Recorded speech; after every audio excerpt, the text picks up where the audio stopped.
किसी भी एजेंसी के साथ काम स्टार्ट करना है तो आपने ये चेक करना है कि वो कितनी पुरानी है, कितने पर्सन्स की टीम है उनके पास। बस अक्सर लोग पूछ रहे होते हैं कि हमें गाइड करेंगे, हम किस एजेंसी के साथ काम करें, किसके साथ ना करें।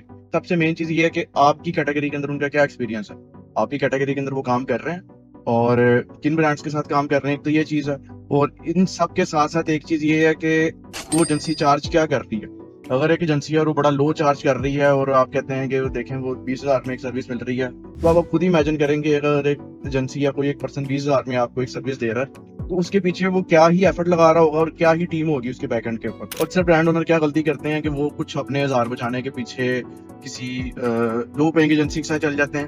एट द एंड क्या होता है कि उनका टाइम भी ज़ाया होता है और उनका पैसा भी ज़ाया होता है। और फिर वो किसी दूसरी एजेंसी के पास जाते हैं, तब तक उनकी ब्रांड की प्रॉपर लगा लें कि डी स्केलिंग हो चुकी होती है।